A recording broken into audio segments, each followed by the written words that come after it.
আজিৰ ভিডিঅ'টোত মই সেন্টেন্স ইমপ্ৰুভমেন্টৰ কেইটামান কোৱেশ্চন লৈ আহিছো এইবোৰ কোৱেশ্চন মই নিজৰ ফালৰ পৰা লৈ অহা নাই এইবোৰ কোৱেশ্চন মই প্ৰিভিয়াস ইয়াৰৰ কোৱেশ্চন পেপাৰৰ পৰাহে লৈ আহিছো গতিকে মই আশা ৰাখিম যে আপোনালোকে প্ৰথমৰ পৰা লাষ্ট লৈকে গুৰুত্ব সহকাৰে চাব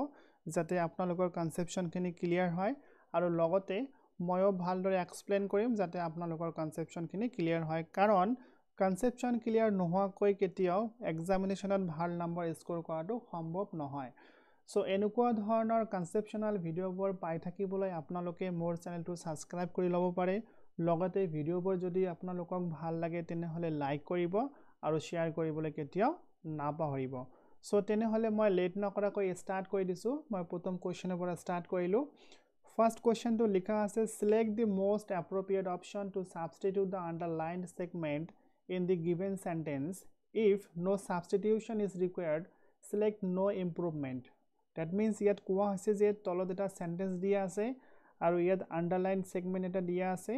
ekhini jodi kono dhonor poribortonor proyojon hoy tenehole poriborton korim aru jodi nohoy tenehole ami no improvement likhi dim Okay, তেনেহলে আমি বুজিবলৈ চেষ্টা কৰো আৰু আপোনালোকেও এনেকৈ প্ৰথমত বুজিবলৈ চেষ্টা কৰিব তাৰ পিছতে আনসাৰটো লিখিব কোৱেশ্চনটোত কি কোৱা হৈছে যে হাউ লং এটা দীঘলীয়া সময় হয় how long you are living in the city অৰ্থাৎ ইয়াত খুদা হৈছে যে তুমি এইখন চহৰত কিমান দিন ধৰি আছা সো এটো নিশ্চয় এটা কোৱেশ্চন খুদা হৈছে আৰু ইয়াত ইন্টাৰোগেটিভ মাৰ্ক দিয়া আছে so we understood that this sentence has been written in interrogative sentence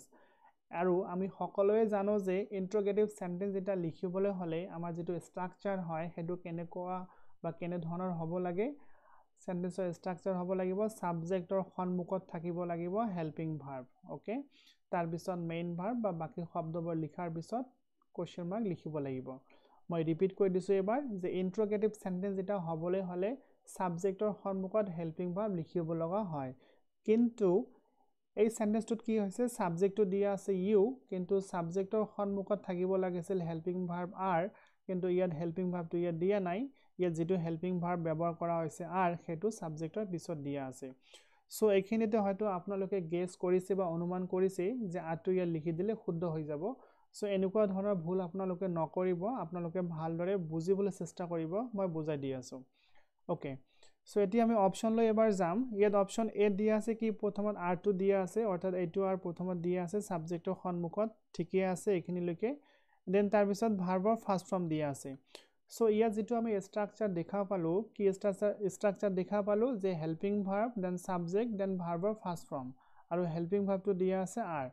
অৰ্থাৎ এনেকুৱা ধৰণৰ স্ট্ৰাকচাৰৰ টেন্স এতিয়ালৈকে জন্মই হোৱা নাই আপোনালোকে তো নিশ্চয় জানে সো এনেকুৱা ধৰণৰ স্ট্ৰাকচাৰ যেটো নাইয়ে গতিকে এটো শুদ্ধ কেতিয়াও হ'ব নোৱাৰে সো আমি বি নম্বৰলৈ আগুৱাই যাও বি নম্বৰ দিয়া আছে are you being living so প্ৰথমত আৰ দিয়া আছে ঠিকই আছে হেল্পিং ভাৰ্বটো প্ৰথমত দিয়া আছে দেন সাবজেক্ট দিয়া আছে it's also good then being and v4 so এনেকুৱা ধৰণৰ টেন্সৰ গঠনটো কেতিয়াও আমি দেখা নাই বিং v4 ঠিকই আছে v4 means ভাৰ্বৰ লগত ing ফৰ্ম ওকে আৰু ইয়াত দিয়া আছে r অৰ্থাৎ present টেন্সৰ am is r or r দিয়া আছে being আৰু ভাৰ্বৰ ফৰ্থ ফৰ্ম দিয়া আছে সো এনেকুৱা ধৰণৰ টেন্সৰ গঠন এতিয়ালৈকে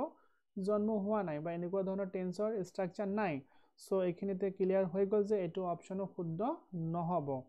সি নম্বৰটো আমি পিছত চাম লাষ্টত চাম ডি নম্বৰটো শুদ্ধ হ'ব নেকি আমি এবাৰ চাই লও সো ডি নম্বৰ যেটো দিয়া আছে প্ৰথমত দিয়া আছে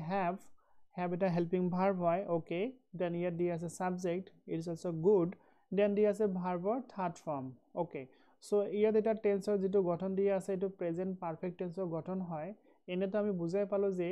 যেটো গঠন হয় এটো শুদ্ধ গঠন দিয়া আছে স্ট্ৰাকচাৰটো শুদ্ধ হয় বাকি এ আৰু বি তকৈ এ আৰু বি তো স্ট্ৰাকচাৰতে ভুল হৈ আছে ওকে সো এটো শুদ্ধ দিয়া আছে স্ট্ৰাকচাৰ এতিয়া আমি চাম এটো ইয়াত শুদ্ধ হ'বনে নাই ওকে সেন্টেন্সটোৰ মিনিং খিনি যদি আমি ভালদৰে বুজিবলৈ যাও তেনেহলে আমাক এইখিনি ভালদৰে বুজিব লাগিব কাৰ্যখিনি কি দিয়া আছে ইয়াত যে হাউ লং কিমান দিন ধৰি তুমি এইখন চহৰত আছা অৰ্থাৎ এইগৰাকী ব্যক্তিয়ে এই চহৰখনত হয়তো কোনোবা এটা সময়ত আহিছিল আৰু তেতিয়াৰ পৰা এইখন চহৰতে আছে এতিয়ালৈকে আছে আমি বুজা পালো সো আমি আগতে পাই আহিছিলো বা আমি প্ৰত্যেকই জানো যে কোনো এটা কাৰ্য যদি আগতে স্টাৰ্ট হৈ বৰ্তমান সময়লৈকে চলি থকা বুজায় তেনেহলে তেনেকুৱা ধৰণৰ কাৰ্যবোৰ সদায় কি টেন্সত লিখিব লগা হয় কওকচোন বাৰু প্ৰেজেন্ট পাৰফেক্ট কন্টিনিউয়াস টেন্সত লিখিব লগা হয় সো আমি ইয়াত স্পষ্টকৈ বুজা পালো যে this sentence should be written in present perfect continuous tense এই কোশ্চেনটো প্ৰেজেন্ট পারফেক্ট কন্টিনিউয়াস টেন্সত লিখিব লাগিছিল কিন্তু ইয়াত যি কেইটা অপচন দিয়া আছে ইয়াত কিন্তু এটাও প্ৰেজেন্ট পাৰফেক্ট কন্টিনিউয়াস টেন্সৰ স্ট্ৰাকচাৰ দিয়া নাই কিন্তু ইয়াত দিয়া আছে এটা প্ৰেজেন্ট পাৰফেক্ট টেন্স সো আমি ইয়াত অলপ ভালদৰে বুজিবলৈ চেষ্টা কৰিম এখিনিতে মই আপোনালোকক স্পষ্ট কৰি দিব বিচাৰিছো যে কেতিয়াবা প্ৰেজেন্ট পাৰফেক্ট কন্টিনিউয়াস টেন্সৰ মিনিং খিনিও প্ৰেজেন্ট পাৰফেক্ট টেন্সও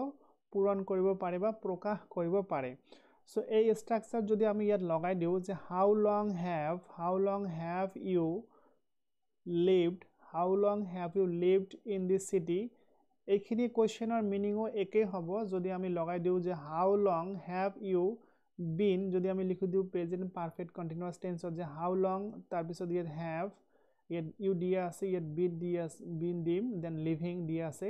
যে how long have you been living in this city এইখিনি মিনিং হল যে তুমি এই সিটিখনত বা চহৰখনত কিমান দিন ধৰি আছা একেই কথা হল আৰু যদি আমি এইটো গঠন লগাই দিও যে how long have you lived in this city যে তুমি এইখন চহৰত কিমান দিন ধৰি আছা তথাপিও মিনিং খিনি একেই হল অৰ্থাৎ আমি প্ৰেজেন্ট পাৰফেক্ট কন্টিনিউয়াস টেন্সৰ পৰিৱৰ্তে কেতিয়াবা প্ৰেজেন্ট পাৰফেক্ট টেন্স লিখিও একে অৰ্থ প্ৰকাশ কৰিব পাৰো সো we hope আৰু আমি বুজা পালো যে এই কোশ্চেনৰ শুদ্ধ আনসাৰটো হ'ব ডি নম্বৰ আনসাৰ সো আই হোপ আপোনালোকে বুজিব পাৰিছে সো এতিয়া মই নেক্সট কোশ্চেন লৈ আগুৱাই যাওঁ সো ইয়াত যদি কিবা ধৰণৰ কনফিউজন আপোনালোকৰ আছে এতিয়াও তেনেহলে কমেন্ট বক্সটো আছে আপোনালোকৰ বাবে তাতে কমেন্ট কৰিব মই সমাধান কৰিবলৈ চেষ্টা কৰিম মই এতিয়া সেকেন্ড কোশ্চেন লৈ আগুৱাই গৈছো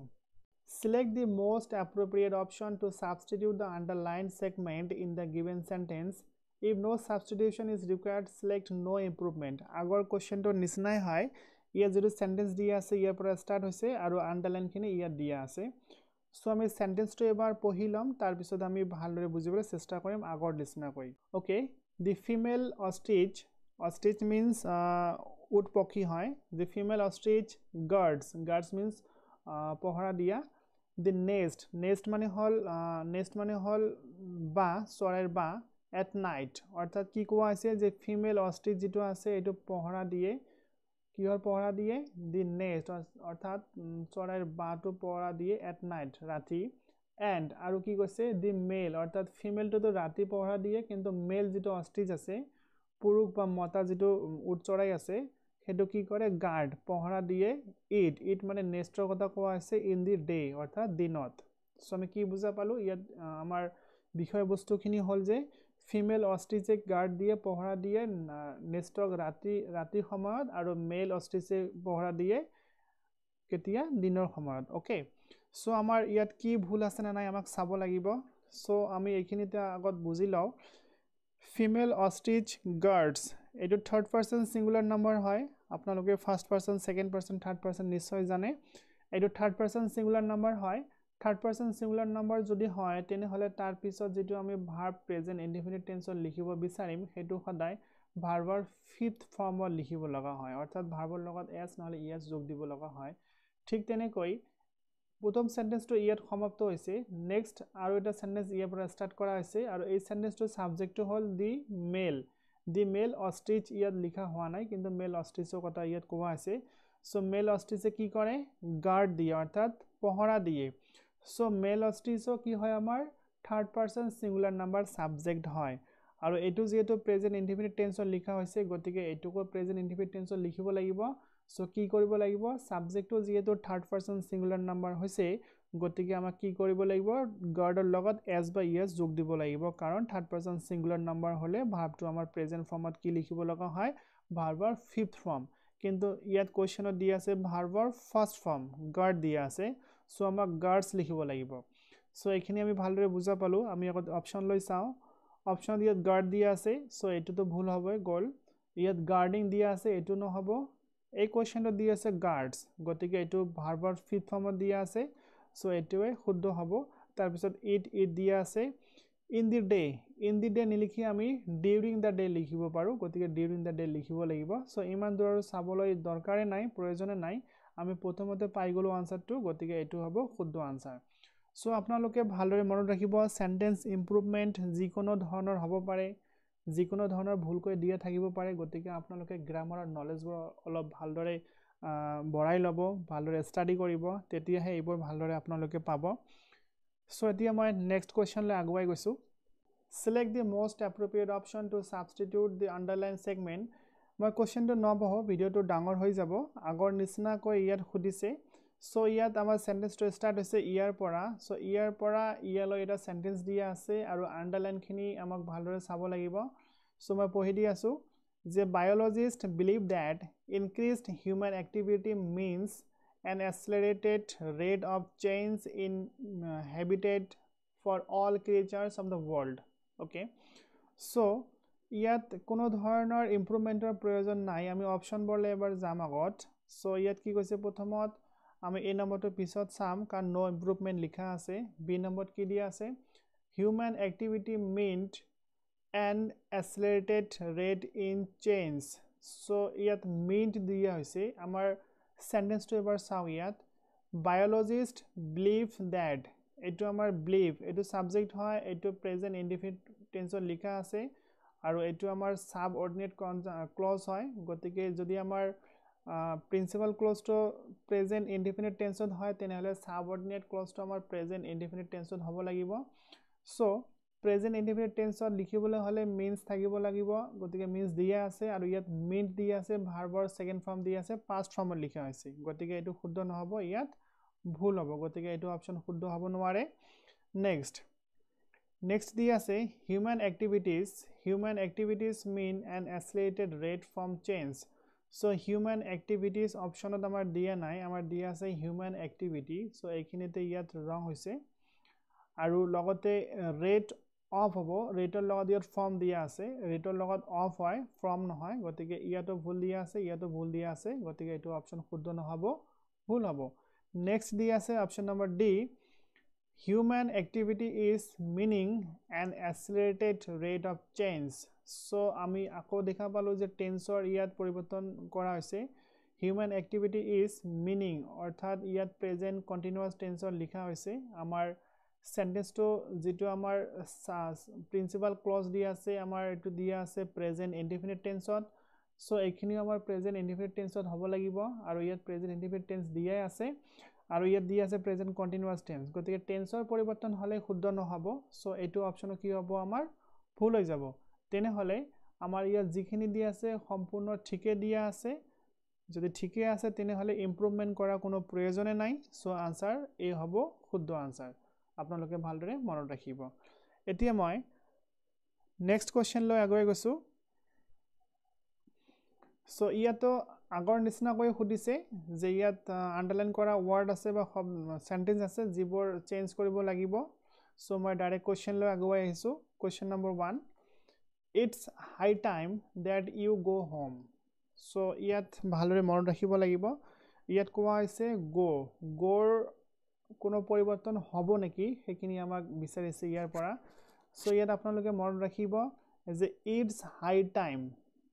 মই আৰু কেইটামান ইয়াত লিখি দিছো আপোনালোকে মনত ৰাখিব it's ইয়াতো দিয়া আছে it's high time তাৰ পিছত it's time then it is time okay as if then as though ... okay so এনেকুৱা ধৰণৰ শব্দবোৰ যদি আপোনালোকে কোনো সেন্টেন্সত দেখা পায় I repeat it is time বা it's time it is high time as if as though এনেকুৱা ধৰণৰ শব্দবোৰ যদি আপোনালোকে সেন্টেন্সত দেখা পায় তেনেহলে মনত ৰাখিব সেন্টেন্সটো যেটো টেন্সৰ ৰূপ হ'ব হেতু সদায় past indefinite টেন্সত হ'ব past indefinite so ইয়াত দি আছে প্ৰেজেন্ট ইনডিফিনিট ভাৰ্বৰ ফাৰ্স্ট ফৰ্ম দি আছে এটো আমাৰ পাষ্টত লিখিব লাগিব সো পাষ্টত লিখিলে কি হ'ব went হ'ব when কত আছে ইয়াত আছে went সো বি নম্বৰ হ'ব শুদ্ধ আনসাৰ মই পুনৰ ৰিপিট কৰি দিছো it is high time it is time it is time as if as though এইবোৰ সদায় past indefinite টেন্সতে ব্যৱহাৰ কৰা হয় সো ইয়াত it is high time দিয়া আছে কিন্তু ভাৰ্ব যেটো আছে টেন্সটো প্ৰেজেন্ট ইনডিফিনিট টেন্সত ব্যৱহাৰ কৰা হৈছে গতিকে পাষ্টত লিখিব লাগিব গতিকে went হ'ব মই আপোনালোকক বুজাই দিছো গতিকে বুজাই দিছো বাবেহে ইয়াত সময় লাগিছে গতিকে আপোনালোকে ভালদৰে বুজি ৰাখিব আপোনালোকক কিন্তু পৰীক্ষাত ইমান সময় নালাগিব ওকে মই নেক্সট কোৱেশ্চনলৈ আগুৱাই গৈছো okay drinking T is an English habit okay drinking T অৰ্থাৎ চাহ খোৱাটো ইজ এন ইংলিছ মানুহসকলৰ কি হেবিট হয় অভ্যাস হেবিটটো সাধাৰণতে আমাৰ ক্ষণস্থায়ী হয় আমাৰ কি অভ্যাস হয় কিন্তু এইটো ড্ৰিংকিং টি অৰ্থাৎ চাহ খোৱাটো এইটো কি হয় ইংলিছ মানুহসকলৰ কি হয় এটা পৰম্পৰাগত হয় যে আমি পূৰ্বপুৰুষৰ পৰা খাই আহিছো তেখেতে খাই আমিও খাওঁ সো এইবোৰ হেবিট নহয় এইবোৰ কি কোৱা হয় ট্ৰেডিশন বুলি কোৱা হয় ট্ৰেডিশন মিন্স যিবোৰ কাৰ্য আগৰে পৰা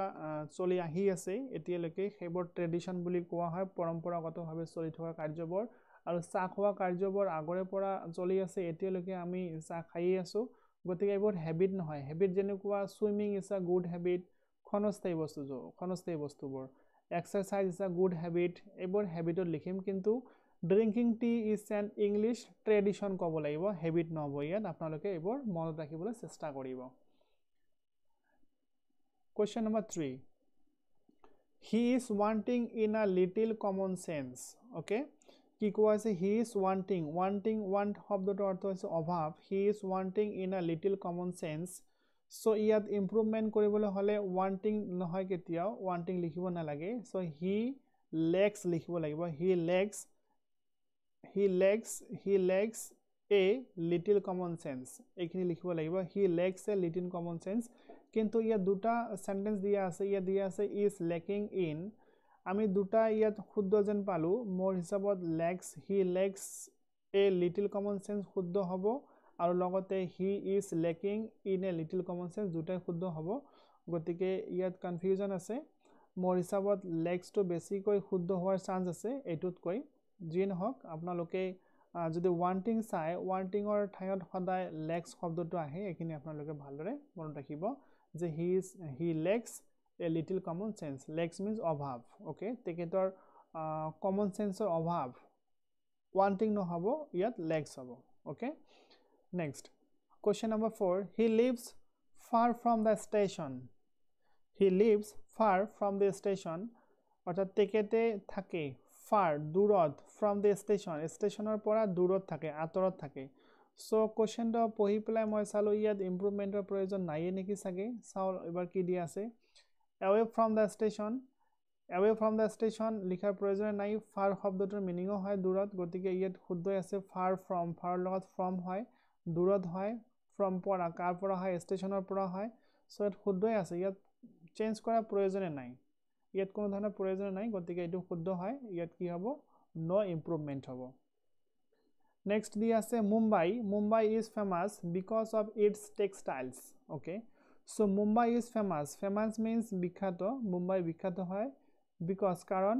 of its textile ইয়াত Mumbai textileৰ বাবে কি হয় বিখ্যাত হয় মই এটা সেন্টেন্স মই লিখি দিব বিচাৰিছো আপোনালোকৰ কনসেপচন ক্লিয়াৰ হোৱাৰ বাবে যেনেকুৱা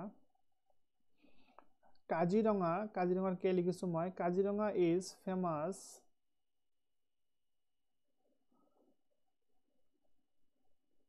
for one-horned rhinoceros so famousৰ লগত আমি কি লিখিলো for লিখিলো Kaziranga is famous for one-horned rhinoceros অৰ্থাৎ এশিঙীয়া গড়ৰ বাবে কাজিৰঙা কি হয় বিখ্যাত হয় so ইয়াত আমি যদি because শব্দটো লিখি দিও তেনেহলে কি হ'ব কাজিৰঙা is famous কাজিৰঙা বিখ্যাত হয় কাৰণ because for one-horned rhinoceros অৰ্থাৎ বিকজৰ পিছত অফ নহব ইয়াত অফ দি আছে নহয় ইয়াত ফেমাছৰ লগত অফ নহয় ফেমাছৰ লগত কি হ'ব for হ'ব so Mumbai is famous because for its textile যেনেকুৱা Kaziranga is famous because for one-horned rhinoceros so I hope আপোনালোকে বুজিব পাৰিছে so ইয়াত because অফ নহব কাৰণ ফেমাস আছে কোনো এটা বিখ্যাত বস্তু হয় হেতু ফেমাস হোৱাৰ লগে লগে তাৰ লগত আমি কি ব্যৱহাৰ কৰিম for ব্যৱহাৰ কৰিম so for to C number দি আছে এটো হ'ব শুদ্ধ answer question number 6 they spoke about the weather they spoke অর্থাৎ they means হিয়তে বহুত মানুহ আছে হিয়তে spoke হিয়তে কথা পাতি আছে বা কথা পাতাৰ কথা কোৱা আছে কিহৰ বিষয় about means বিষয় কিহৰ বিষয় the weather অৰ্থাৎ বতৰৰ বিষয় সিহঁতে আলোচনা কৰি আছে conversation অৰ্থাৎ সিহঁতে কথা বতৰা কৰি আছে so spoke means ভাষা কোৱা কিবা এটা ভাষা কোৱা I speak in English মই ইংলিছত কথা পাতো কিন্তু ইয়াত বহুতে কথা বতৰা বহুতে কেইজনমান আছে মানুহ ইয়াত সিহঁতে কি কৰি আছে কথা পাতি আছে আলোচনা কৰি আছে so যেতিয়া আলোচনা কৰা বুজাব এজনে আনজনৰ লগত কিবা ডিসকাশন কৰা বুজাব তেতিয়া স্পক বা স্পিক ব্যৱহাৰ কৰা নহয় সেড ব্যৱহাৰ কৰা নহয় তেতিয়া টক ব্যৱহাৰ কৰা হয় অৰ্থাৎ আমি বহুতে বা এজনে আনজনক যেতিয়া কিবা জনাম বা কিবা কম আলোচনা কৰিম তেতিয়া টক ব্যৱহাৰ কৰা হয় সো কি হ'ব দে টক হ'ব গতিকে বি নম্বৰ আনসাৰটো শুদ্ধ হ'ব আই হোপ আপোনালোকে বুজিব পাৰিছে and this is the last question today's videos so ইয়াত দিয়া আছে Mr. Mukherjee knows 10 languages Mr. Mukherjee এজন মানুহৰ নাম হয় knows তেখেতে জানে কি জানে 10 languages 10টা ভাষা জানে আৰু ইয়াত ট্যাগ কোৱেশ্চন দিয়া আছে isn't it so এখিনি শুদ্ধ হৈছে না ভুল হৈছে আমাক চাব লাগিব ইমপ্ৰুভমেন্ট কৰিব লাগিব নে নাই আমি এবাৰ চাই লম ওকে ট্যাগ কোৱেশ্চনৰ বিষয়ে আপোনালোকে হয়তো নিশ্চয় জানে যদি না জানে কেইটামান নিয়ম আছে আৰু ট্যাগ কোৱেশ্চনৰ ক্লাস বা ভিডিও মই অলৰেডি বনাই দিছো প্লেলিষ্টত যাই পেলাই আপোনালোকে চাব পাৰিব ওকে ট্যাগ কোৱেশ্চন হ'বলে হলে ইয়াত কমাৰ পিছত যেটো আমাৰ শৰ্ট কোৱেশ্চন হ'ব হেতু আমি কেনেকৈ লিখিম আমি প্ৰথমে চাম কোৱেশ্চনটোত হেল্পিং ভাৰ্ব দিয়া আছে না নাই first we have to find out the helping verb from the question but in this sentence there is no helping verb in this sentence has been given a main verb it is fifth form of the verb knows the verb dia ase jeto verber fifth form hoy yat helping verb nai kintu verber fifth form dia ase knows okay কিন্তু আমাৰ নিয়ম কি হল যে কমাৰ পিছত যেটো আমি question বনাম হেতু আমাৰ হেল্পিং ভাৰ্বৰে স্টাৰ্ট হ'ব লাগিব হেল্পিং ভাৰ্ব তাৰ পিছত আমাক কেতিয়াবা নটৰ প্ৰয়োজন হয় আৰু কেতিয়াবা নহয় তাৰ পিছত আমাক সাবজেক্ট এটা লিখিব লাগিব আৰু তাৰ পিছত কি কৰিব লাগিব কোৱেশ্চন মাৰ্ক দিব লাগিব এইখিনি ষ্ট্ৰাকচাৰ আমাৰ ফলো কৰিব লাগিব এটা ট্যাগ কোৱেশ্চন বনাবলৈ হলে প্ৰথমত কি কৰিব লাগিব হেল্পিং ভাৰ্ব তাৰ পিছত নটৰ কেতিয়াবা প্ৰয়োজন পৰে যেতিয়া কোৱেশ্চনটোত নট দিয়া নাথাকে তেতিয়া নটৰ প্ৰয়োজন হয় আৰু যদি কোৱেশ্চনটোত নট দিয়া থাকে বা নেগেটিভ সেন্স থাকে তেতিয়া আমি ইয়াত নট লিখিব না লাগে সো এটি আমি সলভ কৰি দিও কোৱেশ্চনটো কোনটো শুদ্ধ হ'ব সো ইয়াত যেটো আমাৰ নোজ দি আছে ভাৰ্বৰ ফিফথ ফৰ্ম দিয়া আছে মেইন ভাৰ্ব হয় গতিকে মেইন ভাৰ্বৰ পৰা আমাৰ হেল্পিং ভাৰ্ব লব লাগিব তেনেহলে কি হ'ব হেল্পিং ভাৰ্ব ডাজ হ'ব এইখিনি হয়তো আপোনালোকে জানে যদি ভাৰ্বৰ ফিফথ ফৰ্ম হয় তেনেহলে ডাজ হয় ভাৰ্বৰ ফাৰ্স্ট ফৰ্ম হলে কি হ'ব ডু হ'ব আৰু ভাৰ্বৰ সেকেন্ড ফৰ্ম হলে কি হ'ব হেল্পিং ভাৰ্ব ডিড হ'ব ওকে সো আমাৰ কি হ'ব লাগিব প্ৰথমত ডাজ হ'ব লাগিব কতবা ডাজ আছে নেকি ইয়াতো ডাজ আছে ইয়াতো নহয় ওকে দেন ইয়াত কোনো নেগেটিভ সেন্স নাই ওকে নেগেটিভ সেন্স নথকাৰ বাবে ইয়াত কি হ'ব ডাজৰ লগত ইয়াত ডাজ হ'ব মই ইয়াত ধুনিয়াকৈ লিখি দিছো ডাজ হ'ব ইয়াত নেগেটিভ সেন্স নাই যাৰ বাবে ইয়াত নেগেটিভ হ'ব লাগিব গতিকে ডাজন্ট হ'ব লাগিব ওকে ডাজন্ট লিখিলো সো হেল্পিং ভাৰ্ব লিখিলো হেল্পিং তাৰ পিছত নটৰ নেগেটিভ ফৰ্মটো লিখিলো দেন সাবজেক্ট লিখিব লাগিব সাবজেক্টটো কি আছে ইয়াত মিস্টাৰ মুখাৰ্জী এজন মানুহ হয় আৰু এজন মেল হয় আৰু মেলৰ বাবে আমাক কি লিখিব লাগে হি লিখিব লাগে আৰু ফিমেল হলে শি লিখিব লাগে আৰু যদি ইয়াত বহুবচন হয় বহুত কেইজন বা বহুত কেইটা থাকে তেতিয়া হলে আমাক কি লিখিব লাগে দে লিখিব লাগে ইয়াত বহুত কেইটা নিয়ম আছে মই শৰ্ট ফৰ্মত দি দিলো ইয়াত okay so doesn't he then আমাক কি কৰিব লাগিব কোৱেশ্চন মাৰ্ক পুট কৰিব লাগিব সো এটো আমাৰ শুদ্ধ আনসাৰ হ'ব এটো আনসাৰ কোড আছে এটো আনসাৰ ইয়াত দিয়া আছে so C will be the right answer so মই ইয়াত যিমানখিনি পাইলো সময়খিনি অলপ সেভ কৰি পেলাই মই অলপ স্পিডত বুজাই দিলো আপোনালোকে হয়তো নিশ্চয় বুজিব পাৰিছে যদি এতিয়ালৈকে কিবা কনফিউজন ৰৈ গৈছে তেনেহলে আপোনালোকে কমেন্ট সেকশনত গৈ মোৰ লগত ডিসকাস কৰিব পাৰিব বা হোৱাটছএপৰ নম্বৰ দি আছে আপোনালোকে যোগাযোগ কৰিব পাৰিব আপোনালোকক সহায় কৰিবলৈ মই সদায় হাজু হৈ আছো so আজিলৈকে এইখিনিয়ে see you on the next video thank you have a good day